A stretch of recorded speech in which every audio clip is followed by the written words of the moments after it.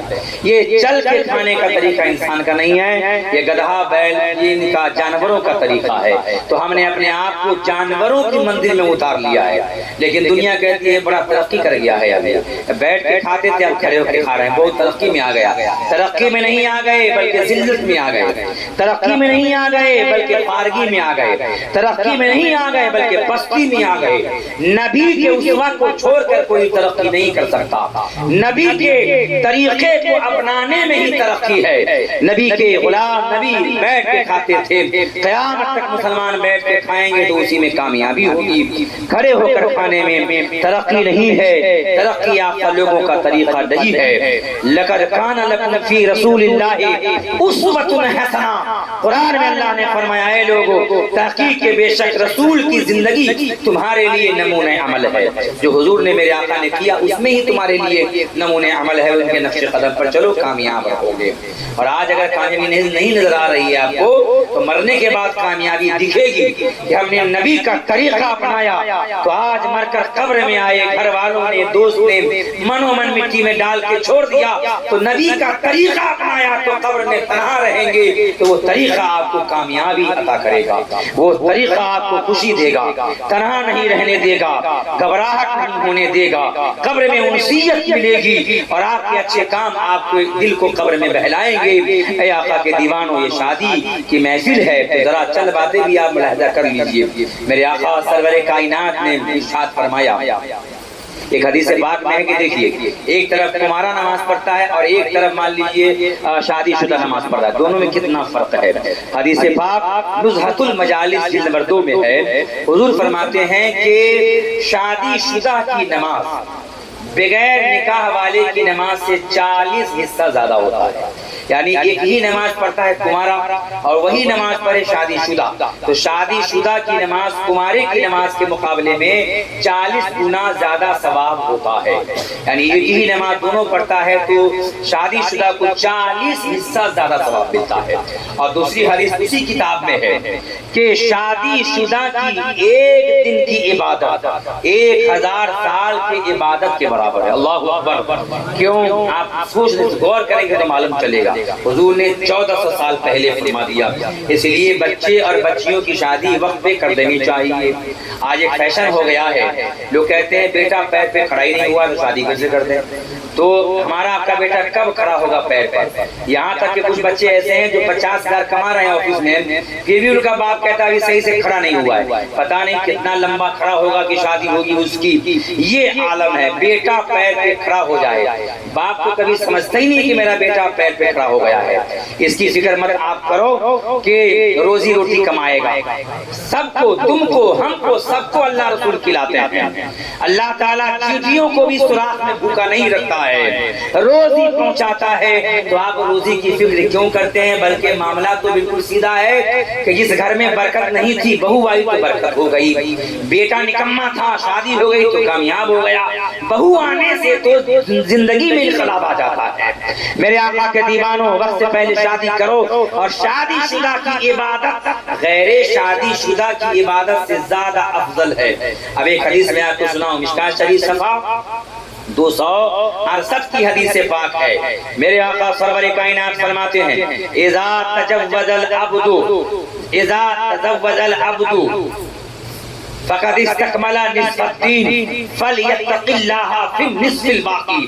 یہ جملہ عربی زبان میں حضور عربی بولتے تھے. آپ کا گاؤں, آپ کا شہر عربی ہے, میرے آقا نے فرمایا، حضور نے ارشاد فرمایا جب بندہ شادی کر لیتا ہے تو اس کا آدھا دین مکمل ہو جاتا ہے. سبحان اللہ. جب بندہ شادی کر لیتا ہے تو اس کا آدھا دین مکمل ہو جاتا ہے.